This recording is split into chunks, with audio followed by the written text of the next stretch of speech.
Christian है। I am CEO of अपंग मानव मंडल। अपंग मानव मंडल हमारी 66 ईयर ओल्ड ऑर्गेनाइजेशन है जो डिसेबल बच्चों के लिए काम करती है। We are a school of first to 12 standard. We are a residential hostel. हम अभी ये महात्मा गांधी लेबर इंस्टीट्यूट में, उसके एग्जैक्ट बाजू में हमारा गर्ल्स हॉस्टल है और वस्त्रापुर रोड AMA के सामने हमारा बॉयज हॉस्टल है। वहाँ पर हमारी 1 से 12 स्टैंडर्ड की गुजराती मीडियम की स्कूल है। वो स्कूल में जो बच्चे पढ़ते हैं वो हमारे साथ वहीं रहते हैं। तो करीबन हर साल हम 350 से 400 फिजिकली डिसेबल बच्चों को एक्सेस करते हैं जो हमारे पास की काम करते हैं। 12 स्टैंडर्ड के बाद हम उनको कॉलेजेस में भेजते हैं, like Sachanand, Xavier's college, polytechnic, उनके साथ हमारा टाइप है। दूसरे कॉलेजेस में और कोर्सेज में भी जाते हैं।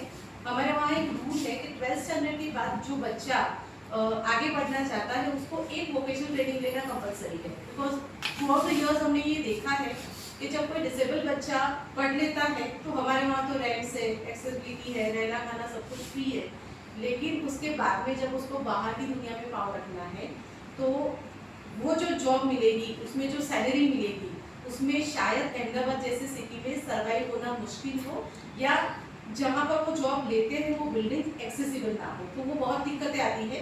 सो we started vocational training centres like printing, bakery, computer training, hand stitch, fashion designing, ये सारा हम सिखाते हैं कि अगर बच्चा विलेज में वापस भी चला गया तो उसके पास एक स्किल ऐसी होगी जो उसको अपना गुजरान चलाने में मददरूप होगी और उसको किसी और पे आधारित नहीं होना पड़ेगा। And we are very proud to say कि हमारे पास ऐसे बच्चे हैं जो ना खुद अपना गुजरान चला लेते हैं लेकिन अपने फैमिलीज को भी मदद देते हैं। So this is what we do as Apang Manav मंडल। आज हम जिस चीज़ के लिए इकट्ठा हुए हैं, मुझे जो टॉपिक दिया गया है कि आपको डिसेबिलिटी के प्रकार बताए जाए कि कौन से प्रकार की डिसेबिलिटी होती है, क्योंकि फिजिकल डिसेबिलिटी जहाँ पर होगी, आप ब्लाइंड होगा तो शायद आपको देखने से पता चल जाएगा, लेकिन बहुत सारी डिसेबिलिटी ऐसी होती है जो आपको शायद देखने से पता ना चले और ये मेरे बताने के बाद में भी शायद वो डिफिकल्ट हो, क्योंकि बहुत सारे मेडिकल टर्म्स भी है जो गवर्नमेंट ने डिसाइड किया है 21 डिसेबिलिटीज। तो वो एक बार अपना फॉन्ट सपोर्ट नहीं कर रहा है, नहीं तो आप PDF में देख पाते, बट मैं आपको पढ़ के बता देती हूँ।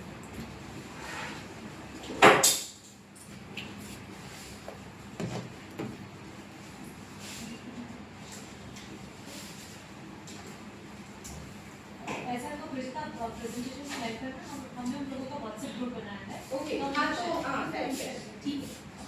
सो फर्स्ट ऑफ ऑल हम बात करेंगे ब्लाइंडनेस की। जो लोग अंध है, तो जो कम्प्लीटली ब्लाइंड है वो आपको देखने से पता चल जाएगा कि ये अंध है। वो देख नहीं सकता तो उसको एक्सेसिबिलिटी में प्रॉब्लम है तो आपको पता चलेगा कि ये अंध है। सेकंड जो आता है वो लो विजन, वो आपको पहचानने में दिक्कत होगी क्योंकि नॉर्मल पर्सन को पता नहीं चलता है कि ये पर्सन लो विजन है। और हम भी जब लो विजन के कॉन्टेक्ट में आते हैं तो उनकी सबसे बड़ी कंप्लेंट यही होती है कि हमें बहुत डिस्क्रिमिनेशन महसूस होता है कि ना हम नॉर्मल है और ना हम डिसेबिलिटी की जो सिंपैथी होती है वो भी हमें नहीं मिलती, क्योंकि सामने वाले को ऐसा लगता है कि दिख तो रहा है बट बहुत कम दिखता है और वो एक बहुत बड़ी प्रॉब्लम है। तीसरा है लेप्रेसी। Leprosy cured persons. तो लेप्रेसी जो है वो तो दिखने से पता चलेगा कि उसकी उंगलियों में प्रॉब्लम होगी, स्किन में प्रॉब्लम होगी, लेकिन लेप्रेसी जब क्योर्ड हो गई है तो आपको जज करना पड़ेगा कि उसकी स्किन पे पैचेस होंगे, उसके फिंगर्स में शायद फिंगर्स ना हो या फिंगर्स कटी हुई आपको देखने को मिले, तो वो भी एक डिसेबिलिटी का प्रकार है। This is third disability. Fourth disability is hearing disability. So hearing disability भी आपको देखने से पता नहीं चलेगी, वो आपको अगर आपको जवाब नहीं दे रहा है या आपको प्रॉपर जवाब नहीं मिल रहा है तो आप जज कर पाओगे कि ये पर्सन हियरिंग डिसेबल है। देन है लोकोमोटर डिसेबिलिटी। लोकोमोटर डिसेबिलिटी उसको बोलते हैं कि एक बंदे को यहाँ से वहाँ जाने में प्रॉब्लम है, मतलब पाँव के नीचे का जो प्रॉब्लम है उसको लोकोमोटर डिसेबिलिटी बोलते हैं, और उसमें मसल्स में भी प्रॉब्लम होती है, तो वो आपको देखने से पता चल जाएगा कि ये फिजिकल डिसेबल पर्सन है या से लोकोमोटर डिसेबल पर्सन है। एक है 6 नंबर हमारा ड्वार्फिज्म, जिसको हम छोटा बोलते हैं। तो नॉर्मल हाइट नहीं है, उससे कम हाइट है, तो नॉर्मल लोगों को ऐसा लगता है कि डिसेबिलिटी नहीं है, लेकिन गवर्नमेंट ने उसको एक डिसेबिलिटी के रूप में एक्सेप्ट किया है, तो ही और she is also disable. Then आता है इंटेलेक्चुअल डिसेबिलिटी, बौद्धिक अक्षमता। तो तो जिसको समझने में प्रॉब्लम है, जिसका IQ लेवल कम है, तो उसको आप अपने बिहेवियर से डेफिनेटली जज कर पाओगे कि उसको मेंटल प्रॉब्लम है। उसके बाद आएगा मेंटल इलनेस। सो वो और इसमें प्रॉब्लम है, एक मतलब आइडेंटिफाई करने में प्रॉब्लम है। डिसेबिलिटी सेम ही है, लेकिन मेंटल इलनेस इज समथिंग कि बंदा नॉर्मल था, लेकिन उसको कुछ प्रॉब्लम बाद में आया है कि उसको याद नहीं रहता है, डिसीजन मेकिंग का प्रॉब्लम है, मूड स्विंग्स आते हैं। तो एक नॉर्मल इंसान अचानक से, जैसे आप रेलवे पुलिस फोर्स में हो, तो डिब्बे में कोई या स्टेशन पे कोई अचानक से एबनॉर्मल बिहेवियर करे, तो आपको जज करना पड़ता है कि ये एबन नहीं है, लेकिन उसको कुछ मेंटल प्रॉब्लम हो सकती है, जो एक साइकोलॉजिस्ट का विषय है। तो आपको कहाँ ले जाना है वो बाद में आएगा, पर मैं आपको सिर्फ बता देती हूँ कि कौन से प्रकार की डिसेबिलिटीज होती है। 9th is autism. Autism is a neurological and development disorder जो बिहेवियर और बात करने की क्षमता पे असर करता है, और वो आपको स्लो लर्नर जैसा लगेगा, आपको बिल्कुल मेंटली नहीं लगेगा, आपको एबनॉर्मल बिहेवियर भी नहीं लगेगा, बट उसका बिहेवियर बहुत आप जो उसको समझाएंगे, उसको समझने या रिएक्ट करने की उसमें क्षमता नहीं होगी, तो शायद आपको पता चले कि ऑटिज्म है। एंड ऑफ तो हमें यही समझना है कि बंदा नॉर्मल नहीं है, क्योंकि ये सारे मेडिकल कंसेप्ट शायद आपको याद ना रहे। देन आता है सेरेब्रल पाल्सी। सेरेब्रल पाल्सी जब बच्चे के जन्म के समय और उसके 2 साल में उसके दिमाग में कुछ प्रॉब्लम होती है। It's a physical state of mind कि जहाँ पर ये प्रोग्रेस नहीं करता है, बट ये क्योरेबल भी नहीं है। तो वो नॉर्मली आपको वो बंदा व्हीलचेयर पे ही देखने को मिलेगा, तो यू कैन जज him as a disable. Then आता है मस्कुलर डिस्ट्रॉफी। तो मस्कुलर डिस्ट्रॉफी भी एक डिसेबिलिटी है, as good as cerebral palsy, but ये विद टाइम ज़्यादा खराब होती जाती है, बंदा ज़्यादा डिसेबल हो जाता है, और बाकी के समय में तो वो पैटर्न डिडन ही देखने को मिलता है। तो वो भी आपको एक, या ये सारे बच्चों के पास एक डिसेबिलिटी कार्ड होता है। अगर वो बच्चा गुम नहीं हो गया है, किसी से शायद बिछड़ा हुआ है, या ऐसे ही ट्रैवलिंग करता है, क्योंकि ये मेडिकल टर्म्स में आपको जो समझा रही हूँ थोड़ी डिफिकल्ट टू जज है, क्योंकि हमें भी इतने सालों के एक्सपीरियंस के बाद भी देखना पड़ता है कि कौन से टाइप की डिसेबिलिटी है। तो शायद आपको पता ना चले, लेकिन नॉर्मली इंसान के पास डिसेबिलिटी कार्ड होता है, जिस डिसेबिलिटी कार्ड में उसकी ये डिसेबिलिटी और उसके परसेंटेजेस लिखे हुए होते हैं, तो यू कैन इजीली जज कि क्या प्रकार की डिसेबिलिटी उनको हो सकती है। 12 नंबर पे है chronic neurological conditions. Chronic neurological जो कंडीशंस होती है, उसमें अल्जाइमर रोग आता है, डिमेंशिया आता है, पार्किंसंस आता है, जिसमें इंसान का बॉडी आपको वाइब्रेटिंग ही लगेगा, मल्टीपल स्क्लेरोसिस आता है, एपिलेप्सी जिसको हम मतलब खींच आना बोलते हैं, और स्ट्रोक। तो ये सारी क्रॉनिक न्यूरोलॉजिकल डिसऑर्डर्स है। शायद इसके पेशेंट्स आपको ट्रेन में ना देखने को मिले, लेकिन ये एक प्रकार की डिसेबिलिटी है, आपको समझाना जरूरी है। Then specific learning disabilities. Specific learning disabilities उसको बोलते हैं कि उसको किसी एक प्रकार की सीखने की क्षमता में अवरोध होता है, या तो वो बोल नहीं पाता, या वो लिख नहीं पाता, या वो सुन नहीं पाता। तो सारा एक साथ आपको देखने को नहीं मिलेगा, लेकिन कोई एक प्रकार की उसकी डिसेबिलिटी हो सकती है। जैसे आप उसको कुछ लिखने को बोलो तो हो सकता है उसको नॉर्मल लगे, लेकिन उसको लिखने की प्रॉब्लम है।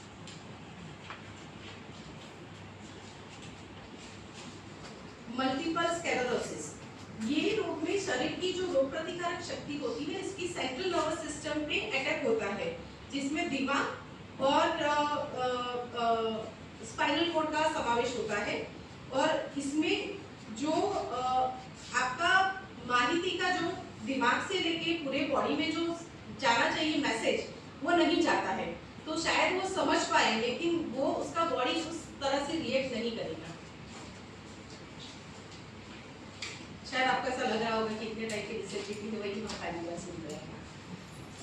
15 नंबर पे है स्पीच एंड लैंग्वेज डिसेबिलिटी, जिनको बोलने में प्रॉब्लम है, जो बोल रहे हैं लेकिन आप समझ नहीं पाओगे, उनके वर्डिंग्स ऐसे होंगे या उनका प्रोनाउंसिएशन ऐसा होगा जो आपको समझने में दिक्कत होगी, तो that is called as speech and language disability. 16 number पे है थैलेसेमिया। थैलेसेमिया में इंसान की बॉडी में हीमोग्लोबिन का स्तर बहुत ही कम होता है, तो वो कभी भी चक्कर खा के गिर सकता है, उसको तुरंत कमजोरी महसूस होने लगती है। तो अगर आपको कोई भी बंदा ऐसा मिले कि अभी नॉर्मल लग रहा है, अभी बैठ गया, उसको चक्कर आ रहे हैं, तो हो सकता है कि वो थैलेसीमिया को और उसको इमीडिएट मेडिकल अटेंशन की जरूरत पड़े। आपको ये समझना इसलिए जरूरी है कि कुछ डिसेबिलिटी ऐसी होती है जिसमें इमीडिएट मेडिकल अटेंशन आपको नहीं चाहिए, बट ऐसी जो डिसेबिलिटीज है उसमें आपको या स्टेशन मेडिकल ऑफिसर अगर अवेलेबल है या 108 को कॉल करके इमीडिएट मेडिकल कॉल देना चाहिए। अगेन हेमोफिलिया है, सो जो आपको देखने से पता नहीं चलेगा, लेकिन अगर आप उसके पास मेडिकल कार्ड है तो आपको पता चल जाएगा कि उसको अगर कट हुआ, बाउंड हुआ तो वो ब्लड जल्दी से रुकेगा नहीं। तो ये भी एक ऐसा कॉल है जिसमें आपको तुरंत मेडिकल अटेंशन की जरूरत पड़ेगी।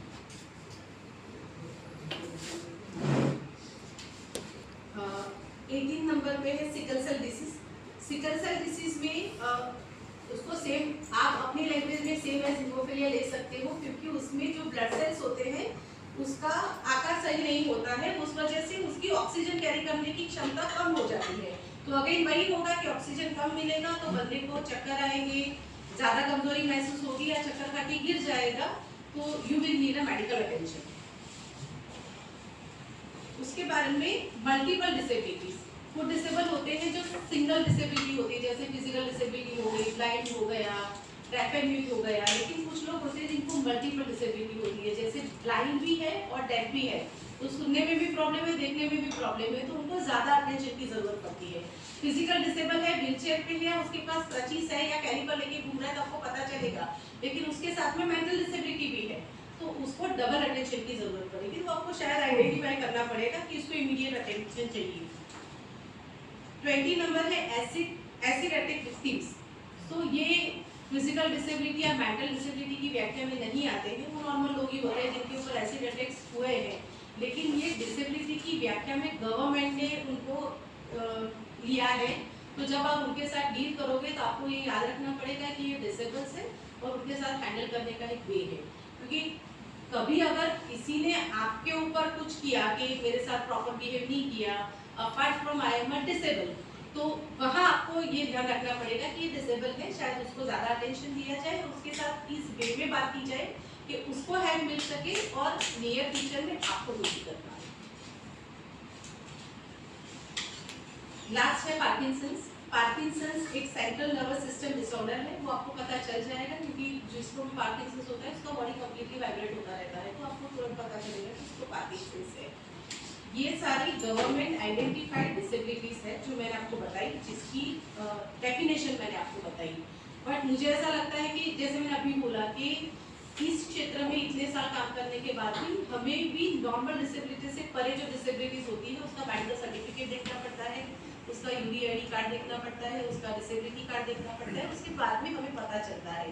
तो आपके लिए भी फर्स्ट ऑफ ऑल ये होना चाहिए कि आप उसके पहले डॉक्यूमेंट्स चेक करें, अगर आपको कोई बच्चा ऐसा मिल जाता है तो कि ये हमारा रूल्स एंड रूल्स में मैं ले लेती हूँ कि आप एक बार डॉक्यूमेंट चेक कर ले। अगर डॉक्यूमेंट आपको मिल जाते हैं तो ये बहुत अच्छी बात है कि आपको पता चलेगा कि बंदा डिसेबल है। अगर मेडिकल अटेंशन की ज़रूरत है तो जैसे मैंने आपको बताया कि तुरंत स्टेशन मास्टर को आप इन्फॉर्म करें, वो मेडिकल टीम को बुला लेगी, या 108 को ज़्यादा डिसेबिलिटी के केस में आप 108 को भी कॉल कर सकते हैं और उनको हेल्प पहुँचाई जा सकती है। जिनको तुरंत मेडिकल अटेंशन की ज़रूरत नहीं है उन केसेस में आप स्टेशन ऑफिस को इन्फॉर्म कर सकते हैं। शायद आप लोगों को पता होगा या हर स्टेशन के नीचे DRUCC करके एक कमेटी होती है जो स्टेशन मास्टर, आपके डिविजनल हेड्स या डिस्ट्रिक्ट हेड्स और डिसेबिलिटी ऑर्गेनाइजेशंस के हेड्स या उनके प्रतिनिधि, उनसे बनी हुई एक कमेटी है। तो हमारी जब नेक्स्ट मीटिंग होगी तब मैं उनको भी एडवाइस करूंगी कि ये कमेटी का एक लिस्ट स्टेशन पे भी होना चाहिए, कि क्योंकि जब कोई बंदा ऐसे आता है तो आप तो वहाँ पर लाके उनको छोड़ दोगे, लेकिन वो पर्टिकुलर ऑफिसर को पता होना चाहिए कि इतने डिसेबिलिटी ऑर्गेनाइजेशंस के ऑफिसर है जिनको हम डायरेक्ट कांटेक्ट कर सकते हैं कि हमें एक ऐसा डिसेबल बच्चा मिला है जिसको आंखों में प्रॉब्लम है, जिसको चलने में प्रॉब्लम है, जिसको सुनने में प्रॉब्लम है, तो वो डिसेबिलिटी ऑर्गेनाइजेशन वहाँ से टेकअप कर लेगी और उसकी आगे की प्रोसेस वो कर लेगी। तो हमारा मेन आइडिया ये है कि कोई भी डिसेबल बच्चा, क्योंकि अगर डिसेबल बड़ा हो तो भी उसको अटेंशन चाहिए, लेकिन यहाँ तो बच्चा है तो वो बच्चे को कोई दिक्कत नहीं होनी चाहिए, उसको प्रॉपर ट्रीटमेंट मिल जानी चाहिए और प्रॉपर जगह वो पहुंच जाना चाहिए ताकि वो किसी गलत इंसानों के हाथ में ना पड़े या उसको तुरंत मदद ना मिले, ऐसा ना हो सके। दूसरा ये है कि जैसे अभी आगे का सेशन चल रहा था तो मैंने उसमें थोड़ा सा सुना, तो वो आप वहाँ पर भी कांटेक्ट कर सकते हो। हर एक डिस्ट्रिक्ट में जिला समाज सुरक्षा ऑफिस होती है, जैसे अहमदाबाद की यहाँ पर लाल दरवाजा है, तो वहाँ की कांटेक्ट नंबर्स भी मैं आपको ये रिक्वेस्ट करूँगी कि आप आगे थोड़ा सा कम्युनिकेट कीजिए कि एक जिला समाज सुरक्षा ऑफिस होती है और जिला बाढ़ सुरक्षा अधिकारी होते हैं। नॉर्मली ये दोनों ऑफिस साथ में ही चलती है, तो उनके नंबर्स अगर वहाँ पर हो तो that will be a greatest call, क्योंकि उनको पता है कि कौन से डिसेबिलिटी और कौन से डिसेबिलिटी ऑर्गेनाइजेशन को हैंड ओवर करना है, तो they will take a call. But to identify a disable being थोड़ा सा सिंपैथेटिक टुवर्ड्स देम, क्योंकि बच्चे हैं और डिसेबल है, और डिसेबल होने की वजह से शारीरिक खामी तो है ही, अगर मानसिक खामी ना भी हो तो थोड़ी सी लघुता ग्रंथि होती है, थोड़े से प्रॉब्लम होते हैं, कम्युनिकेशन में वो डरता है। आप थोड़ा सा डरा होगे तो ज़्यादा डर जाएगा, क्योंकि हमारी कंट्री में पुलिस से सब डरते हैं, हम भी डरते हैं रोड पे जाते हैं, तो थोड़ा सा डरे ना, थोड़ा सा ह्यूमैनिटेरियन अप्रोच हो और राइट प्रॉपर जगह पे आप उसको पहुंचा दें, यही आपसे रिक्वेस्ट है, तो शायद मानवता का बहुत बड़ा काम होगा।